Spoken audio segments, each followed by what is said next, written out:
Welcome to the only KPI you need. Start making improvements to top and bottom line performance, presented by Strategex.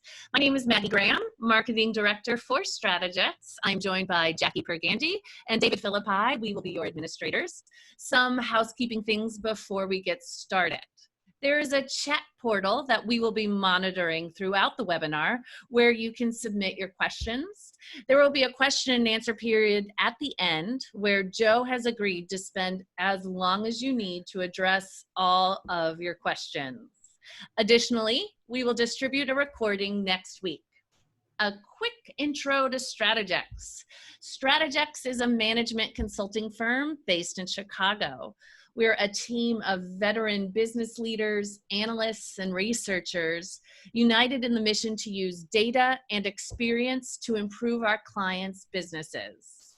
Whether our clients are seeking increased revenue, improved margins, higher customer ratings, or increased profitability, we help clients achieve aggressive, profitable, and sustainable growth. And now I'd like to introduce you to our speaker, Joe Hahn. Joe is a vice president at Strategex, where he collaborated with CEO David Philippi to establish the 80-20 profit and growth practice. Since then, Strategex has worked with hundreds of accounts in various industries to generate profitable market share growth. Before Strategex, Joe earned his stripes as a group vice president at ITW, Illinois Toolworks, where he worked for over 20 years. He also spent 3 years as division and group president for Danaher Corporation. He spent the bulk of his career implementing 80-20. Joe specializes in business turnarounds and developing strategic growth platforms. He has developed proprietary techniques currently in use by several blue chip companies, including the Strategex Key Ratio. Joe is a lifelong learner, mentor, and teacher. He has a bachelor's in chemical engineering from Northwestern University and an MBA from Lake Forest Graduate School of Management, where he was valedictorian. And he taught the capstone course of the MBA program at Edgewood College. So without further ado, please welcome Joe Hahn. Well, thank you, Maggie. I appreciate that intro. Whenever I hear intros like that, I'm always wondering to myself, who is she talking about? Can that really be me? And I suppose it truly is. So thank you very much. It's a pleasure to be here talking to you about a topic that I'm extremely interested in because I had something to do with it being created. It's funny as we get started today. Be aware, I'll keep it informal. Please fire your questions at me. We'll answer them all at the end. I will stay as long as you want to answer them.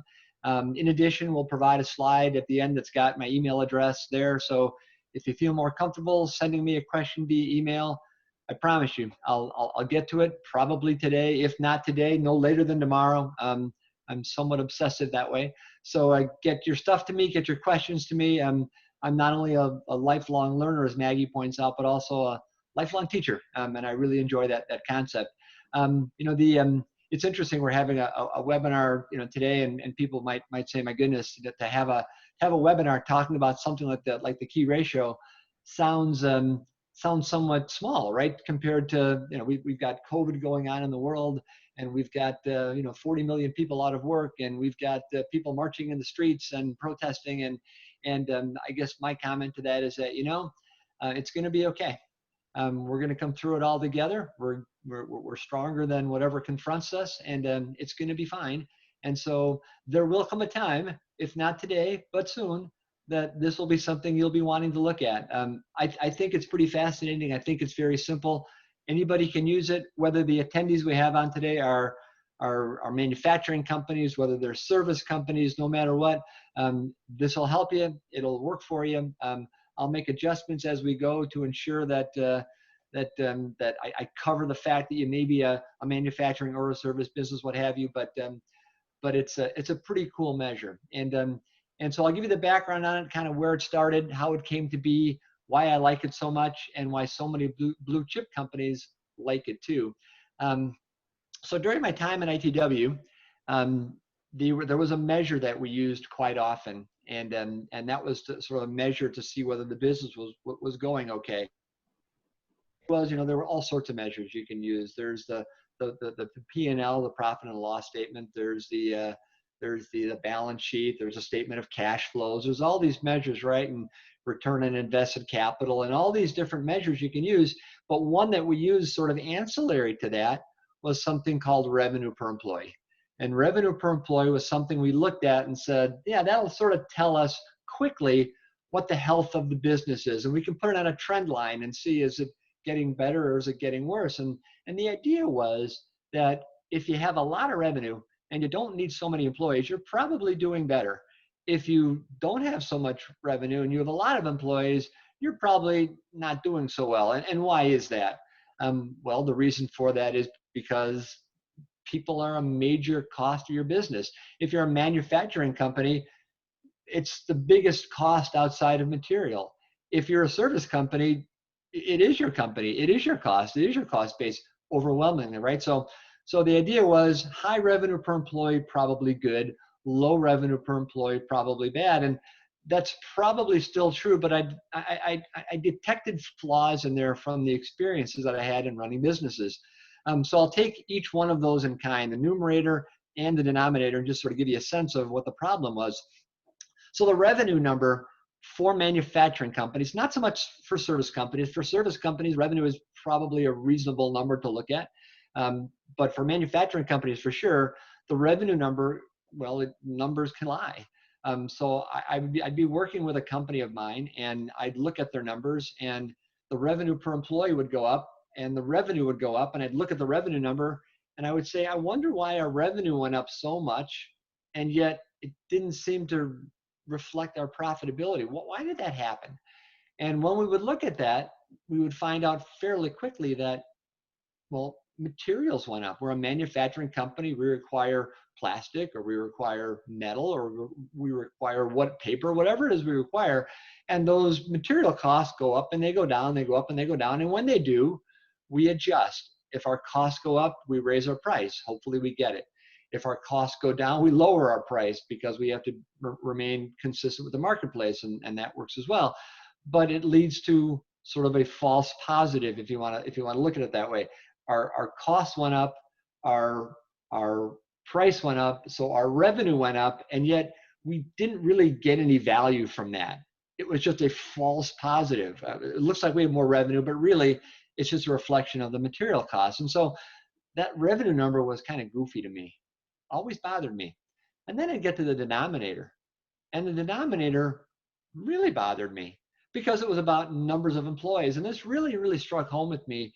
I had a business in California, and I remember visiting this company, and I was talking to the president, and I said, the revenue per employee here is not strong enough. It's in the 150 to 175,000 range. And he said, well, what number does it need to be at? I said, well, 300,000 is what we're striving for.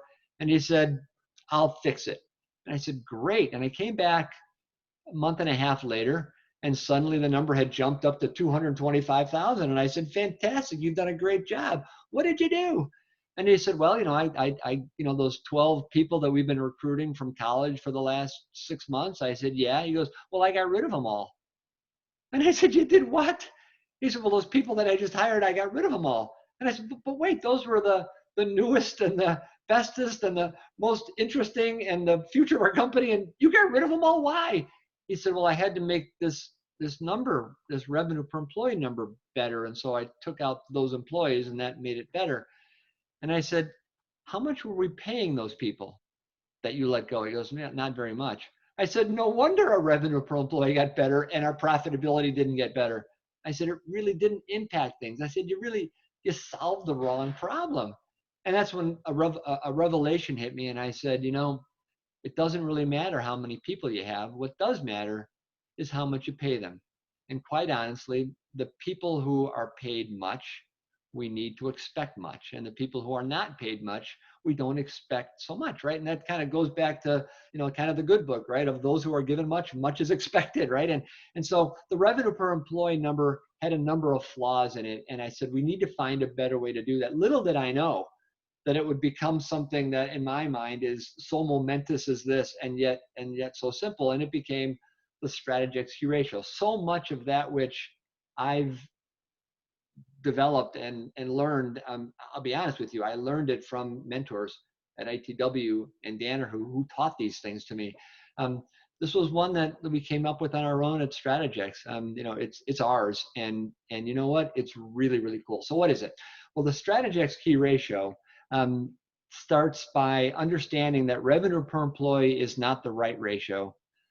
A much cleaner ratio is this. And so on the numerator side, you'll see material margin. So all you service companies out there, if you're wondering, well, I don't have material costs, so what would that be? What I would say is, fair enough, you can substitute revenue for that. If you've got a parts and a service business, then you could take parts cost out of that. But true service business, revenue is fine. For a manufacturing company, material margin. And what is material margin? Pretty simple. Revenue minus material costs. That's it. Now what I get is, well, but what about labor costs? Nope. What about occupancy costs? Nope. What about, nope, it's revenue minus material cost only. Is it material cost kind of at standard? As close as you can get to actual, that's what we want. So it's revenue minus material cost equals material margin, and we call that value add. That number, if you think about it, right, is not impacted by material cost. Material cost can go up and go down, go up and go down, but that's going to all be filtered out by that revenue minus material cost number to get to the true value add. And that becomes your numerator, and that's a clean number.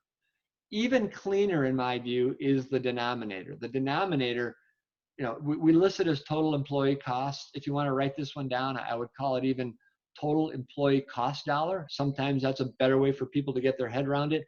So what goes into that? Well, everything related to an employee. So what does that mean? That means salary, fringe, bonus, workers' comp, temporaries, consultants, travel costs, anything related to an employee gets tucked into that bucket, right? Because those are your people costs, and that's the biggest part of your cost structure. And so when you look at that number and you look at that denominator, what you start to realize is it solves many problems. Because if you're like me, over the course of your careers, you've run into situations where you've looked at, say, your selling general and administrative cost base, and you said, that's too high. And you've gone to people and say, we got to fix that. And by the next meeting, magically, your SG&A, selling general, magically that's fixed. And yet the company's not making more money. And so you talk to the finance person, they said, well, yes, we looked at it and you're right, it was too high. We had it misclassified, so we put it under period costs, we put it in direct, and they start playing pocket pool, we call it, and they start moving these costs around. So I could never remember who was on first. Is it here? Is it there? This solves all that. Salary, fringe, bonus, all goes there. Direct, indirect, doesn't matter. A salary, hourly, doesn't matter. We can't take people out and turn them into consultants and try to hide from labor that way. It all goes there, right? So it's now a clean ratio, which is on top, value add, which is revenue minus material cost, or just revenue if you're a service company. And in the bottom, in the denominator, total employee cost dollars. All of it that relates to an employee goes there, right? And now when you do that, you can start doing some really interesting things. And what I found when I started putting this together was there was an incredible tie between this and profitability. Almost direct tie. And so if you take a look at what the ratio means, what the number means, let's start with, say, what if you got a key ratio of 1? What if your Strategex key ratio is 1? Well, then you're losing money.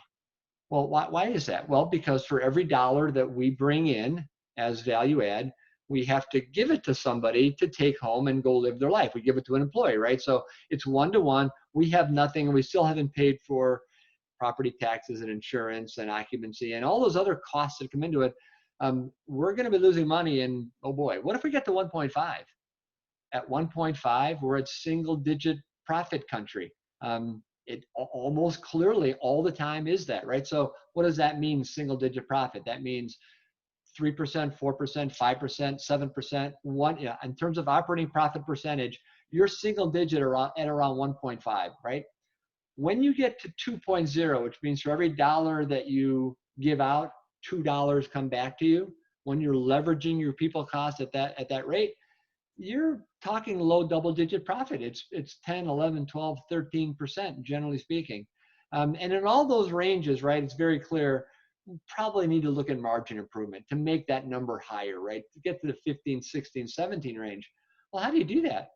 Well, we found that you make the Strategex Key Ratio get better, and that's how you do it. It directly ties, because now, as you can see, once we get to 2.5 and to 3, right, our focus changes. Now we're getting into high double-digit operating profit percentage, 17, 18, 19%, and now we start pivoting to growth.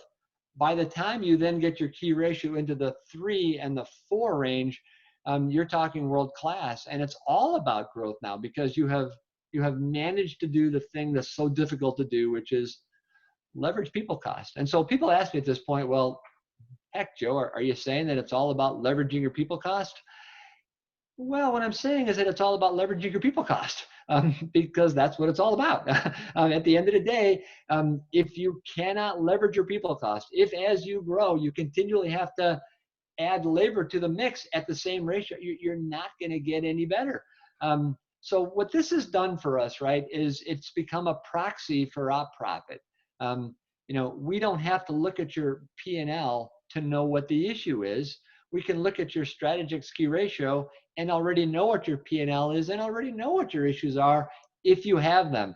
And generally speaking, there are 3 different conditions that we observe as we get started. And what's funny now is we're known as an 80-20 company, and all of the people that we have in our stable of experts, they've all really earned their spurs by doing great 80-20 work. And what's funny now is that rarely do we start by talking about the core 80-20 principles like quartiles and quads and those sorts of things. We get to those in a hurry. But we start with key ratio, because key ratio is so disarming. It makes it so easy for everybody to understand what the issues are. So what we ask for when we get started now with any client is, and what all of you on the call can and should do if you're interested, is take a look at your company and go back and do 16 quarters worth of key ratio. So that's going back 4 years, quarter by quarter by quarter. Take the material margin divided by total employee cost dollar, get that number, and plot it on a graph. And that's that number for that quarter. And then continue on until you get to present day. And you'll have 16 quarters of key ratio. Again, if you're a service company, revenue per total employee cost dollar will get you the same range and get you the same story we're trying to tell. And we generally get 3 stories, right? So when we get this, right, we get really 3 types of stories that we get. And it's really interesting because we get 3 different types of feedback from the people we're interacting with. So the one that we get, and this one's probably most common, is people will say, I'm not sure that we're going to need help. I'm not sure we need 80-20. I'm not sure that you can fix us. We think we're doing okay. We're not getting the numbers we'd like, but we think we're okay. And then we'll ask for the 16 quarters of key ratio. And as you can see with the bouncing red sun dot up there, this is what we see. The bouncing red sun dot says we have a downward trend. So from Q1 of 14 to Q1 of 17, look what's happened.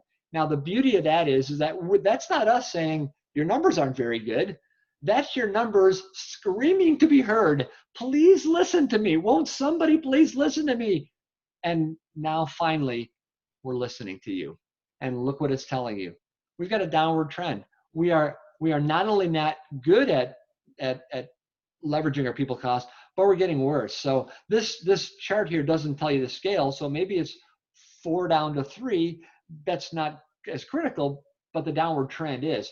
But in most cases, we see it's a 2.5 down to 1.5. So we got to act fast. We got to move quickly. We got to turn this around in a hurry. And what it does is immediately gets people accepting that fact, because the key ratio never lies. The Strategex Key Ratio just doesn't lie to you, right? So that happens. Sometimes we get the middle one, and we'll get the bouncing red sun dot to move over there. We get people who say, you know what, we're growing like crazy and not getting profitability. We can't figure out why. We're growing like crazy. We just can't get profit. It doesn't drop through. We can't figure out why. And we ask for the last 16 quarters of key ratio, and now we know why. because as you grow, you're adding labor. And what I like to say is that growth can't chase labor. Labor's got to chase growth. We never add overhead just in case we grow, right? That's the formula for this flat trend you're seeing there. So what you're seeing here is, I don't know whether the flat trend is a 1 line or a 2 line or a 3. Is that a 2.0, 2.5? Don't know. But what we do know is if you like who you are in the middle scenario, you're going to be really happy for a long time, because that's where you're going to stay for a really long time, because you really got a flat trend. So clearly something must be done to better leverage what you're doing. Otherwise, you're going to continue on. Now you know why you can't leverage. The third case, which we call the green case, which is, we get it rarely, but occasionally, we look at people who really insist upon our help. You got to help us, something's wrong. And we'll ask for the 16 quarters of Strategex Key Ratio. And what we see is this upward trend, and generally fairly high. And my typical response is, please don't listen to anything I might tell you, because I'm probably just going to screw it up. So you're doing great. Now, the one thing that we often see with this is that we see the upward trend with a company that is small, that it's ready to pivot to growth, and it can. So frankly, their key ratio is, oddly enough, probably too high. If we see a Strategex Key Ratio in the 5 to 6 range, right, then clearly they're choking growth and they're dragging too much down to the bottom line when they should be reinvesting, right? So this story begins to tell you an incredible amount about kind of where this is going, right? So with these 3 charts, you see the 3 cases: the downward case, the flat case, the upward case. You see all of those. You have a good idea of understanding kind of where the company is going, right? So perfect. So now the question becomes, okay, so you got me. I'm interested. I think I believe it. My key ratio, I guess, should be something that I measure all the time. And the answer is yes. And so that becomes sort of a core tenet. When I say it's the only KPI that you'll ever need, obviously you'll use others. But what I will tell you is that if you only had one to use, that'd be the one, because that one tells you so much about your ability to leverage. So now the next question that we always get is, okay, so I've got my key ratio, I buy into it, it makes sense. I understand why my numbers are where they are because of my ability or lack thereof to leverage. What do I do about it? How do I fix it, right? So that's where we tell you that 80-20 comes in, right? Because what we have found is that there is no better way to leverage your people costs than to understand and implement the tools of 80-20, right? And so, I like to say that I have great pride in my past and in my roots. And so, if you go back and look at ATW, right, I started with them when we were, 7 divisions and a couple $100 million. And by the time I retired, we were, 900 divisions and $18 billion. So, we grew a lot during that time period. And hundreds of divisions, lots of acquisitions, and the only rule is 80-20, right? And you had to do 80-20. So how does 80-20 relate to this key ratio, right? How does that happen? So I've added one slide to talk about here that I think will at least whet your interest a bit on that, and I call them the Nichols Pyramids. And the Nichols Pyramids are named after really one of my all-time great mentors, John Nichols, really the guy who brought 80-20 to business. The 80-20 principle started at ITW with John Nichols, and really with a very, very simple, set of visuals that make it very clear kind of what is going on in every business, whether you realize it or not. And so what we start with is with a pyramid on one side, which are your customers. And most everybody understands this, right? That we've got very big customers and we've got very small customers, and we got a lot fewer big ones than we have small ones, right? And so these 2 pyramids, almost everybody gets. Everybody sort of understands, yes, my 20% of my customers are 80% of my revenue, And 80% of my customers are 20% of my revenue. And everybody understands that. And sort of at that point, they say, well, yeah, I guess I 80-20. I'm doing 80-20 now. And the reality is they're missing really what the essence of 80-20 is, right? This is just a mathematical rule. The next pyramid is where it starts to get, in my view, really elegant. And again, simplicity is elegance. And this is what John Nichols taught me and all of my compatriots at ITW, was that third pyramid, which was shape-shifting. It was mind-blowing. What Nichols postulated, it was hypothesis first. It is now theory. It's advanced theory. It's peer-reviewed. That, you know what, the overhead thing was all messed up. Because if you were to talk to finance people coming out of finance school, what they would say is per gap, what we have to do is allocate overhead by revenue. So if you had a large customer, but only one of them, and they had a lot of revenue, you would take that percentage of the revenue and allocate that percentage of the overhead to them, right? And then you would take a small customer, right, and a small amount of revenue, and you give a very, very small percentage of the overhead to them, because they just, that's the way that math works. And Nichols said that's totally messed up. That's wrong. Because if you have one customer, how many salespeople do you need? How many engineers do you need? How many finance people do you need? Can't people like double up and do multiple roles? And therein lies the ultimate secret, if you will, of 80-20 and ITW success, this pyramid. What we realized was very few customers generate a tremendous amount of revenue and very, very, very little overhead, right? A lot of customers generate very small amounts of revenue and a tremendous amount of overhead. And people tend not to believe that. But what I say is, look, when the phone rings at your company and it's a small customer, they don't know that they're small. To them, they are who they are. And so they are going to be every bit as demanding, and righteously so. They're going to say, look, I ordered this, I want this, I need this, it hasn't been shipped. It's a special thing. I know you don't make it often, but so the little customers will be just as demanding as the big ones, irrespective of size. And talking to a client yesterday, and the client said, yeah, what we realize is it takes us every bit as long to set up and service a very small customer as it does to set up and service a very large one. What he said in a simple sentence was those Nichols pyramids, right? So what I really find interesting about those pyramids, again, is if you look at them, right, and you draw a line right down the center, you put a line right down the center of those three pyramids, right? So we've got the north half and we've got the south half, right? There's a line, straight line too, mind you. Now the question that I love to ask is, what percent of a company's operating profit comes above that line? And people will say initially when I do my presentations, I guess it's 80%, right? And I'll say, no, you got to go higher. And so they'll say, could it be like 90%? Then I'll say, go higher. And they'll get a little nervous and they'll say 95%. Then I'll say, please go higher. And they'll say, well, how about 99%? And I'll say, go higher yet.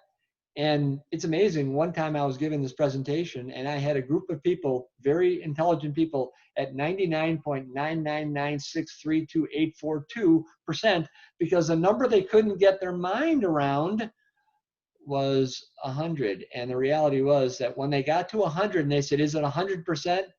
I really struck them when I said, gonna have to go higher yet. And now they said, oh my goodness, what are the ramifications of this? Well, the ramifications of this are big, because the reality is north of that line, you're probably in the 125 to 150% range. Most companies, it's not that they can't make more money. They're already making plenty. They just can't keep it, right? Because they're making a ton north of that line. So what does that mean about the customers below that line? What does it mean about those ones down there? You're losing money on them. And this is something that's very critical. So all attendees, right, sort this out. It's really helpful. People will say, we make more money on our big customers than we make on our small ones. And what I'll say is that's a dangerous view, because it's not that you make more on the big ones than the little ones. The reality is you make everything and then some on the big ones, and you lose it on the small ones. Now, is there a way to turn those small customers into profitable ones? Is there a way to turn those into growth?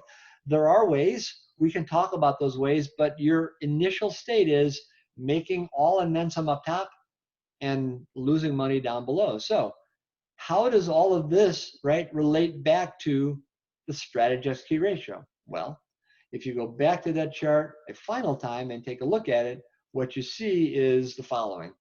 North of that line, the question is, what percentage of our operating profit is above that line, 125, 150%? What's our key ratio north of that line? If you think about those three pyramids again, that line right down the middle, on the upper half, what do you think your key ratio is? So if we didn't have the lower half and we just focused on the upper half and said, what do you think the Strategex Key Ratio is? What you'd find is that the Strategex Key Ratio there is 6, 7, and more. And what is it below that line? The Strategex Key Ratio below that line is negative. Certainly less than 1, and in many cases, actually negative. So there is ultimately your proof. The proof is that the key ratio relates directly to the profitability of my company, and it relates directly to the ability of my company to leverage people. I have overhead listed here, but it's really all people. It's overhead, it's direct labor, it's consultants, it's the whole smash. Your big customers driving a lot of revenue just are great at leveraging your people cost. And those little customers with a little bit of revenue are just great at demanding more and more and more people costs from you. And they really restrict your growth at the same time.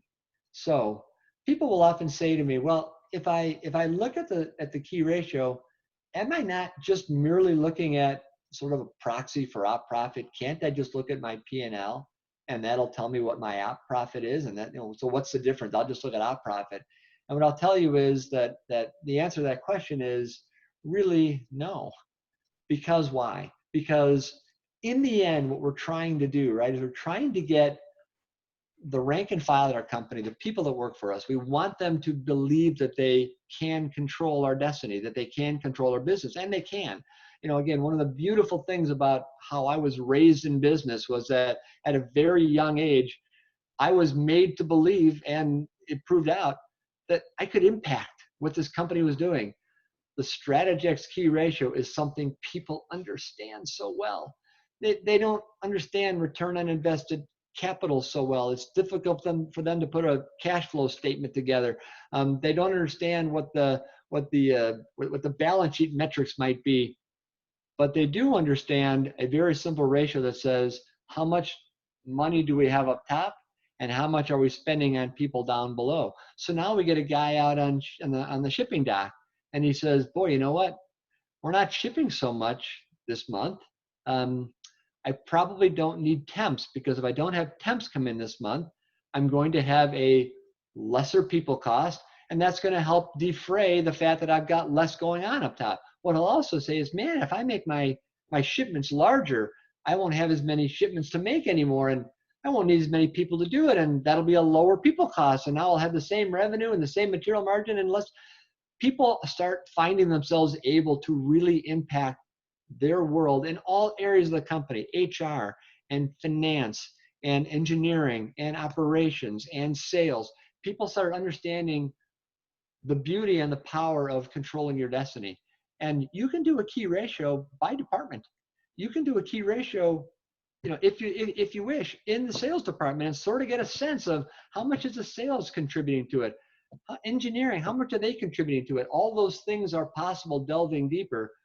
But at a very high level, my experience is nothing enables me to more quickly understand where a business is at. And a number of our clients right now, one thing I find really, really wonderful, a story was told by a CEO that I work with. He said, it's funny. He said, I used to spend weeks and weeks and months analyzing acquisition targets. I want to buy this company, and I want to figure out what am I going to be able to do with it that's going to make it better and worth the price that I'm paying. And he said, I'd spend so much time doing it. He said, now what I do is he said, I just sort of ask for 16 quarters of key ratio during the due diligence process. And if I get those 16 quarters of key ratio in the due diligence process, and I see the trend line, and I understand those numbers and how they arrived at those numbers, what I realize is I know instantly, using the 80-20 tools you've taught me, I know instantly what I can do to buy this company at a certain price and not have any goodwill impairment. I can make this work. I don't require synergy. I don't require revenue growth. I don't require all these things that keep me up at night. I know that I have more control. And he goes, I went to Asia. I went to look at a company. He said, normally I'd have spent a week there. He goes, I spent a day. I got the key ratio. I jumped in the plane. I took a napkin. I wrote out some stuff. I wrote out the number. And I said, if I buy it for this, I can make this really, really work. And in the end, what did we really do? In the end, we created the most difficult thing in business that there is to create, which is time. We saved so much of the CEO's time to work on other things. And in the end, that's what the key ratio provides you. It provides you a very, very quick way to get a sense of the company, and most importantly, a really quick way to break down the resistance that you're almost assuredly going to get from people who say, yeah, but we've always done it this way. Yeah, but I'm sure we're okay. Yeah, I'm sure we can grow our way out of this. Yeah, and all these things, all the yeah buts that say there's a way that we can continue who we are without having to change. This is a quick way to immediately get them to say, you know what? Maybe I need to look a little deeper. And as soon as they start looking a little deeper, right, what they'll find is, yeah, now I can look at these 80-20 tools, and it opens my mind to those things. And where does it all start? It all starts with 16 quarters of how many material margin dollars did you bring in, and 16 quarters of how many people dollars went out, and what's the ratio therein. And if you get that ratio to work, it's going to work. Get that ratio not to work, and you're going to struggle, right? So there's the key ratio. That's the essence of it. And again, as I want to point out briefly before we move it over to questions, is just there are service businesses out there who will say, how does this relate to me? And so what I would tell you is that having applied this to many service businesses, it works just fine. It becomes a revenue number per total employee cost dollar. It may change the overall number a bit. Maybe it won't be as cleanly 1, 1.5, 2, 2.5, 3. Those might change a little bit, but the trend line will hold, and you'll be able to make your own relation with the operating profit percent and the key ratio that you get, and you can make that adjustment. So it works there just fine. Distribution businesses, if you got a pure distribution business, right, does that work as well?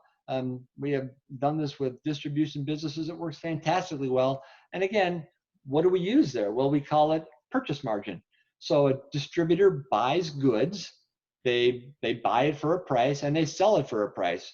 Their purchase price is what they buy it for. Their selling price is what they sell it for. The delta is purchase margin. So for a distribution company, purchase margin dollars per total employee cost dollar. For a service business, revenue per total employee cost dollar. For a manufacturing company, material margin per total employee cost dollar. You'll notice the denominator never changes. That makes it easy. The total employee cost dollar stays the same. You might have to tweak the numerator a bit to suit you, but it will work in the end. And what I would encourage you to do is, if after hearing me chat about this, it's piqued your interest and you want to see how it applies to you, but you're not sure how to make that work, fire off a question, send me an email. How do I make this work? If you have a trend line you want us to take a look at, I'll be delighted to look at your trend line, tell you what I think.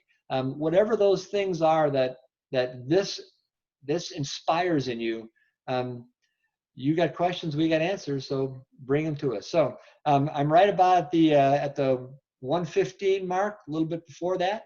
So what questions does anybody have? And I'll stay here as long as you'd like. So we had some questions come in. The first one that we have is, what would you use in the numerator for a distribution business? Yeah, so that was the one that I just kind of threw out now. So if you're a distribution company, right, then then you take your revenue and you subtract what it is you paid to buy the goods from the prime that you're going to resell. So let's say I'm a distributor of nuts and bolts. I sell my nuts and bolts for $5. I bought them from the manufacturer for $2.50.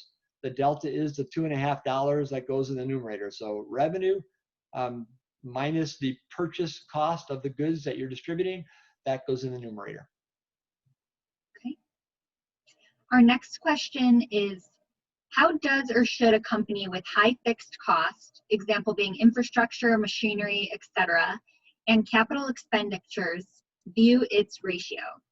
Yeah, so again, here's the beauty of it, right? So you're a company with lots of equipment and lots of fixed costs and tons of other costs like that, and you're struggling, you're confused. Where do I put all that? What we tell you is you don't even need to look at that yet. We'll get there. We'll get to that in the P&L. But where we want to start is, how are you leveraging your labor? So what we do is we say, look, free yourself of that burden. Don't put it in your key ratio. Simply take a look at your material cost, material margin divided by your total employee cost dollar, freed up of all those other things, and see what that trend line tells you. And see then, does that track to my P&L? Let's say you've got a key ratio of 2.7, and for whatever reason you're losing money. I've not seen that yet, but look, for everything there's a first time. If that's the case, and what we'll know is, you know what? You leverage your people costs fine. There are other costs, like all these other ancillary things you're talking about, that are probably dragging you down. We'll get to that. What the key ratio is trying to do is clear the first and most obvious issue we see, which is we can't leverage our people cost well. So the answer to that question, very simply, I tend to be long-winded, but the answer to the question very simply is, don't worry about that yet. Let's get to that after we see how well you leverage your people cost. Does material cost include fixed costs? And is it possible a small customer is a large company? And how would you balance that? Yeah, so there's a couple of questions there. So the first one again, Jackie, is a fixed. Does material cost include fixed cost? Yeah, now material cost only includes material cost. So it's just very simply what went into the good that we're selling, and that's it. So no fixed cost in it. Again, that's the beauty of this, everybody, is that this frees you from the burden of having to wonder, how do I allocate all of these other costs that I have? All we're checking at the start is how well you leverage your people cost. And what we find, of course, to many people's surprise, is we're not as good at that as we thought. That's a bigger problem than we thought, and it's very mind-freeing. What was the second part of that, Jackie? Is it possible a small customer is a large company, and how would you balance that? Yeah, so sure. There are many times that we'll look at our roster of customers and see a very, very small customer that is like Dow or DuPont or Eaton, somebody really, really large, and we'll say, huh, that doesn't make sense, as opposed to, Jackie and Joe's corner nut and bolt factory thing, which makes perfect sense to be in the bottom. We see a big one down there. And so what we do when we go to look at that is we don't just throw the baby out with the bathwater. What we say is, let's pick out those ones that don't seem to fit, a DuPont or a Dow or a Eaton, you get the idea. A very, very small customer that's a very, very large company. And let's just see if we've got an opportunity there that we're not actually following through on. What we typically find is we are probably underserving that opportunity because of all the rest of the complexity in our business. And if we just freed ourselves from Jackie and Joe's corner nut and bolt factory, we might spend more time on Eaton, Dow, and DuPont and turn that small customer into a large one. 80-20 is about freeing yourself from absolutes and freeing yourself from the weeds so that we can get through and see the plants that we want to grow. How should we think about third-party expenses that are outsourced? An example being rep commissions. I'm assuming these need to be considered as employee costs in the ratio. Yep, amen, exactly right. In fact, just got that question from a client yesterday. They said, well, could I improve my key ratio by outsourcing my finance? And I said, cheater, cheater, pumpkin eater. No, you can't do that. If you try to outsource it, that cost is still going to go into your key ratio. Now, it does make your business more variable. I'm okay with that. So again, rep commission is a variable expense, which is oftentimes less painful, less onerous than direct. But yes, it still needs to be part of your key ratio. All of those outsourced costs, we dump them into the total employee cost dollar bucket and we see it, because that's still something we're trying to leverage. What about payroll taxes, pension, and healthcare insurance? Is that included in the denominator? I'm dumping that in there too. Yep. If you didn't have people, you wouldn't have them. Because you got them, you do. So yes, it's salary, fringe, bonus, benefits, workers' comp, you name it, travel, cell phones, whatever you have to pay because a person works there, it's got to go in there. Here's a good rule of thumb for everybody on the call. Make it tough. Make it as tough as you can. When in doubt, throw it in. No harm to that, right? It just forces you to get better. So yes, dump it in. That's where it's got to go. For a service company, why not use gross profit instead of revenue for key KPI numerator? Yeah, so gross profit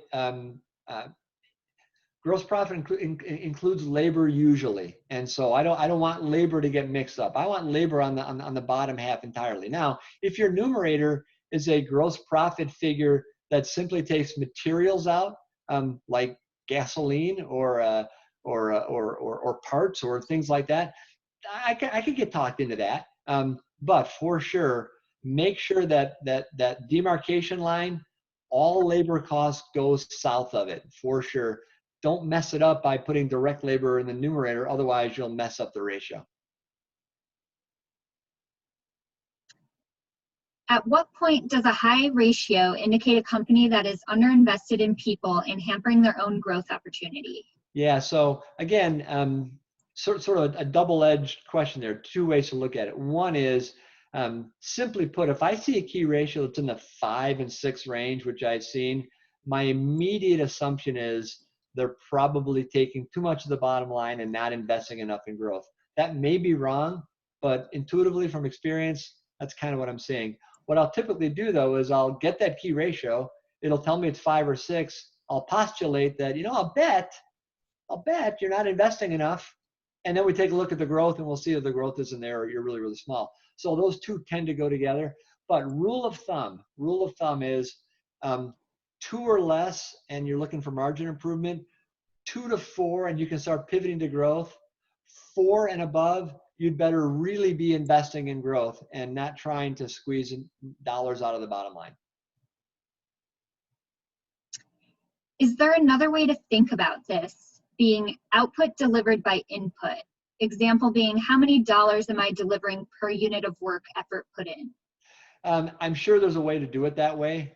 For me, I wish I was smart enough to figure out all those permutations, and unfortunately, I'm not. I get worried when we start thinking about things like that, because now we start looking at things where people wind up making decisions on how to allocate stuff.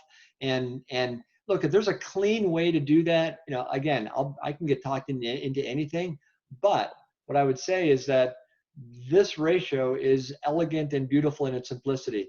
Kind of no way to hide from it, right? So here's my value add up top, and here's all I spend on the bottom. And either that's good or it's not so good, and there's no way to get around it. If there's a way to look at output versus input, and we can make that clean, and that's better for your business and easier to understand, and it ties to that, it's that simple, yeah, I can get talked into it. But you'll have to show me that it does actually take the place of and improve upon the utter simplicity and ruthlessness, frankly, of this ratio. Because if there's one word I'd use to use it, it's ruthlessly efficient. Ain't no hiding from it.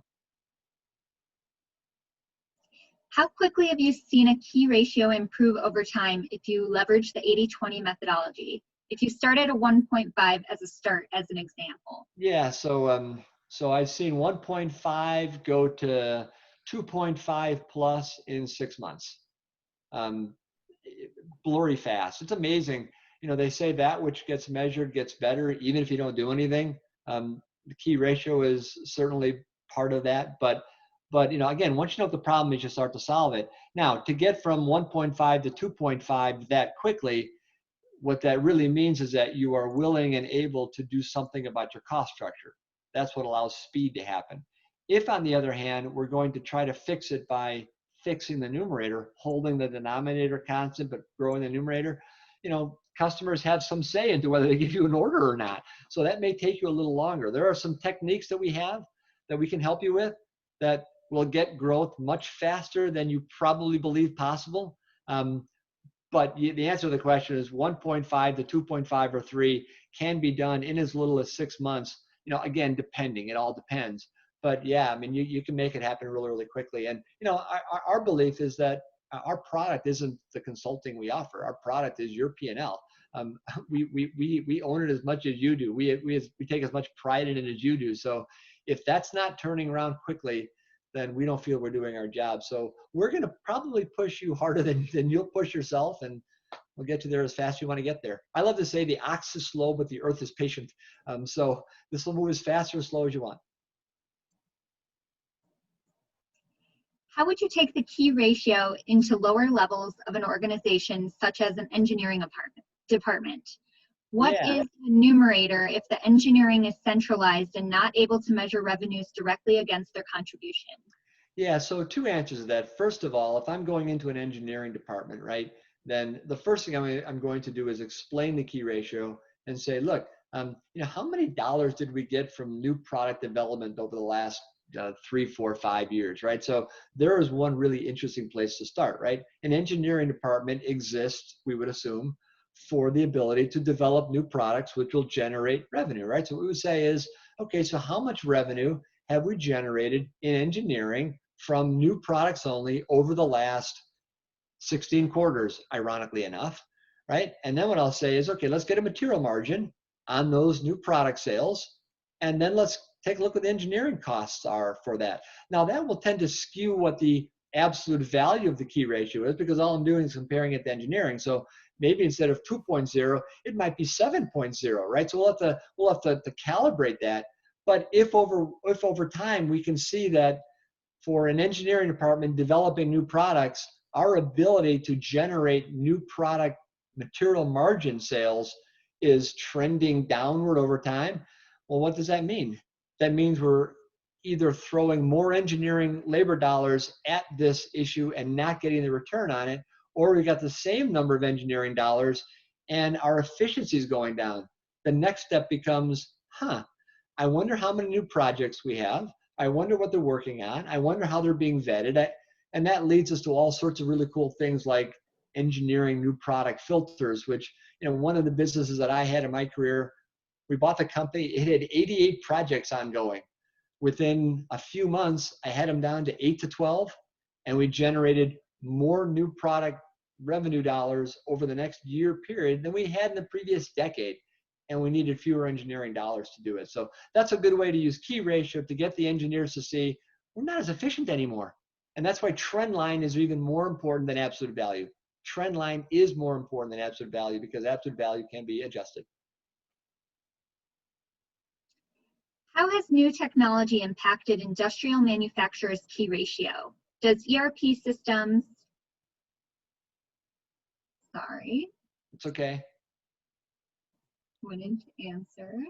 You're probably like me. You heard the word ERP system and you got nervous. Does ERP systems or SaaS programs improve the key ratio? So what I would say, so the answer to that question is that we're a firm believer that automation and computerization happens at the end.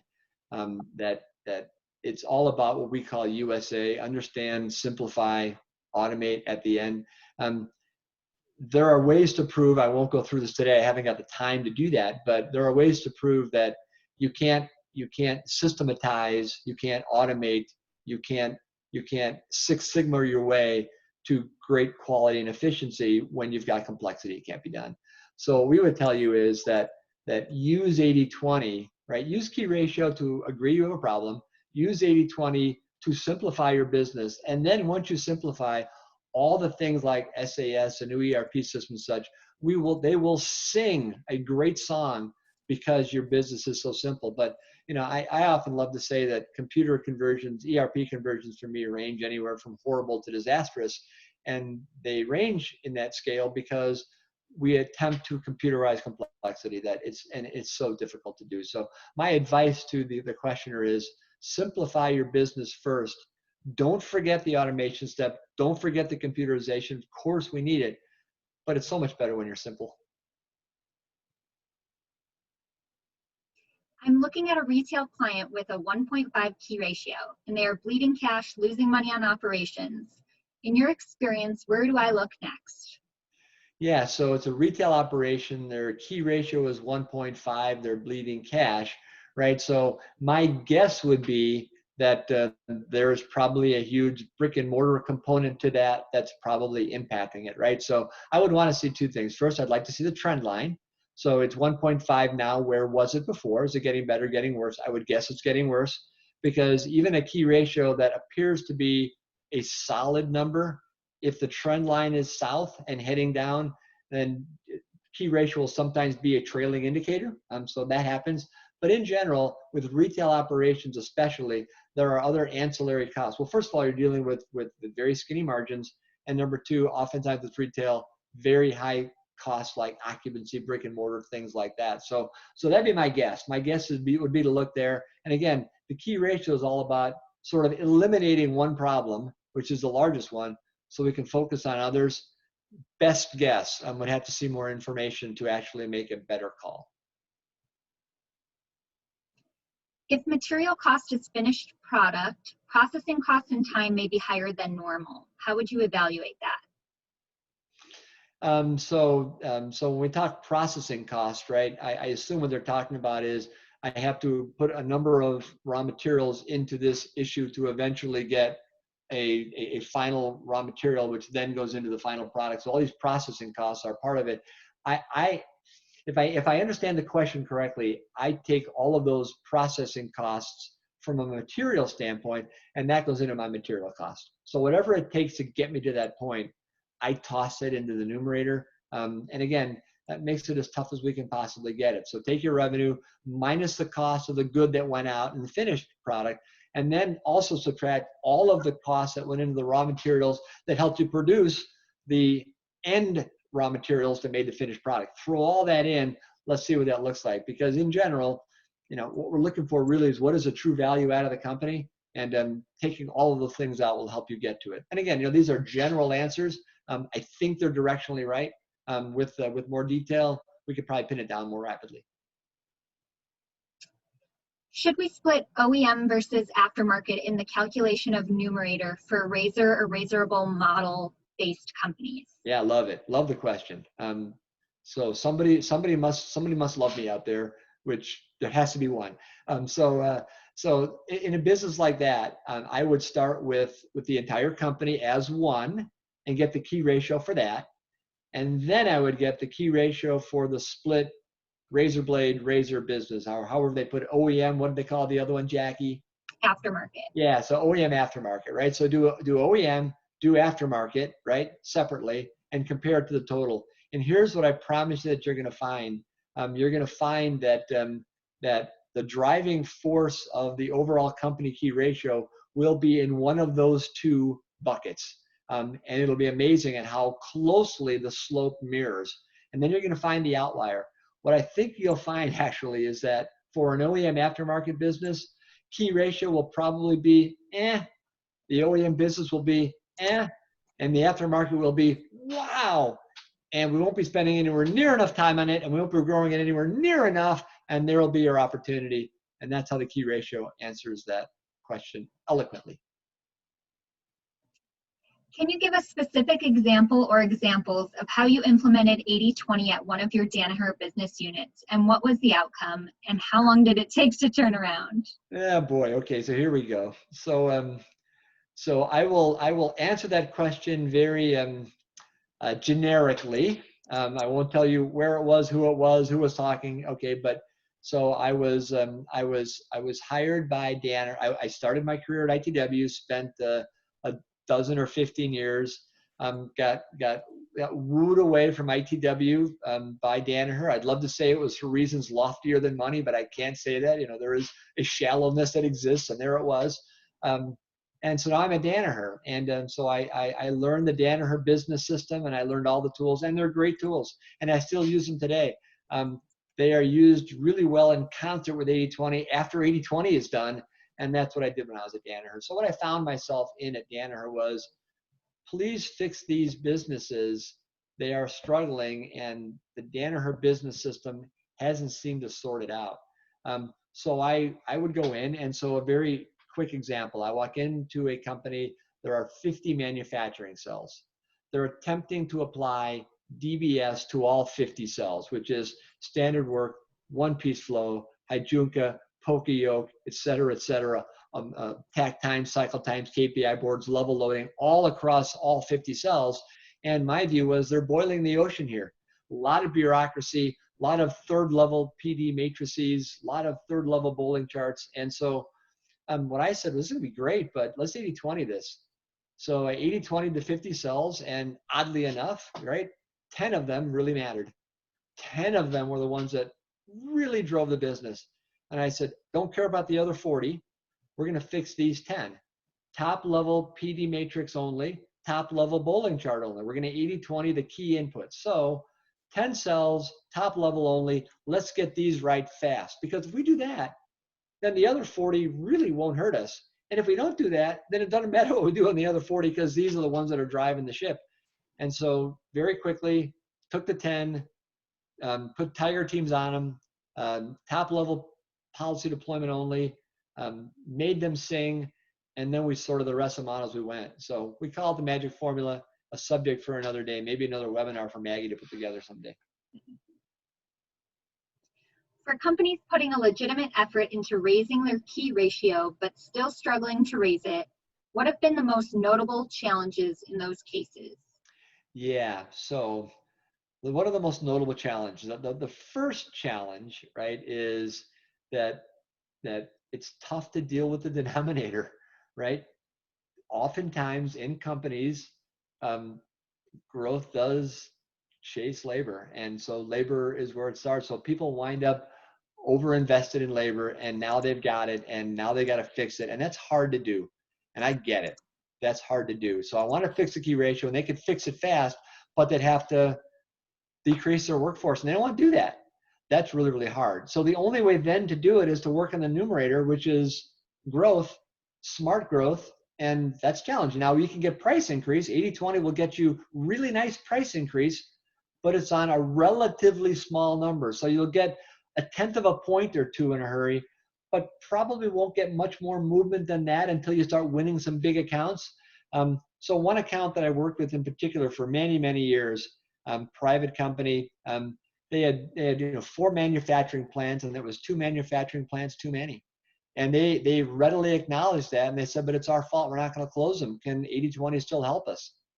And the answer was, sure, it's going to take longer.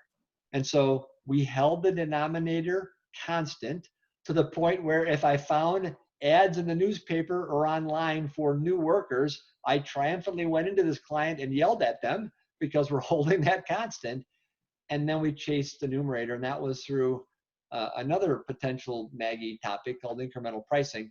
But incremental pricing was a way of winning larger accounts at margins that we didn't think we could really win at, because our cost structure allowed us to do it. So we were able to actually fix that more rapidly than they thought, but it took longer than it would certainly take if you could attack the cost side. If you want to improve your key ratio, the quickest way is the cost side. It's not the only way, but it's the quickest way. How about cost of goods sold items that are outside of material? Example being outbound and inbound shipping costs. Yeah, I've been asked about that one a lot. I leave it out. At the end of the day, the key ratio is so powerful the way we have it that throwing things in like inbound and outbound freight, unless it's something extraordinary where freight is a massive part of our cost structure, it's probably not going to make the difference. Now, what I would say is leave it out. See what the key ratio tells you. See if it ties to your P&L. And if you find out that it doesn't, if you find out that, our key ratio is good, but my profits are still bad, now we'll throw freight in and see if that makes a difference. What the key ratio does is input by input by input, we're able to unwrap this mess and find out what the problem is and go fix it and fix it fast. So leave it out at first, add it to the key ratio as advertised. Doesn't tell you what we think it's going to tell you. And our last question. Oh, okay. Can we see what Brittany was state champ of? Oh my gosh. Yeah. So, I love that question. It's the, it's the nice part about presenting in the COVID world, I guess. I never thought, by the way, that I'd be doing a presentation like this, wearing this normal black Strategex shirt, looking mighty professional as I can be. But I'm barefoot and I'm wearing basketball shorts. So I never thought that would actually happen in a business setting, but it is now. And you also get things like my daughter, Brittany Hahn, who was a state champion of volleyball, her high school volleyball career. That's kind of a really neat story. Talk about 80-20. That's really the essence of 80-20. Because I did 80-20, I created so much time in my life that I was actually able, with my wife, to volunteer to help coach the girls' Sauk Prairie High School volleyball team. And, normal job, you never have a chance to do that. But I had the chance to do that. And my wife and I were, really good volleyball players. We coached them up. We coached them from the time they were in 7th grade. And when they actually won the sectional match to go to the state tournament in Green Bay, I'm not ashamed to say I shed tears to see these 7th grade girls who had now matured to high schoolers. That's why you do 80-20. And then at the end of the day, it's not so you can win at business. You win at business so that you can do that stuff.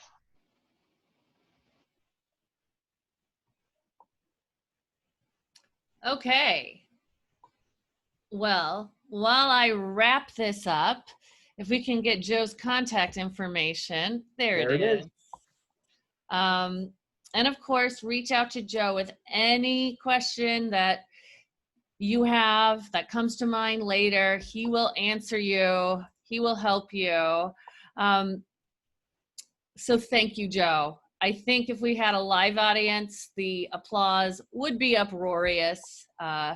We really appreciate you taking the time to explain the Strategex Key Ratio. Well, my pleasure. And I'm much past the point of needing the audience applause, but I sure do want it. But anyway, there you go.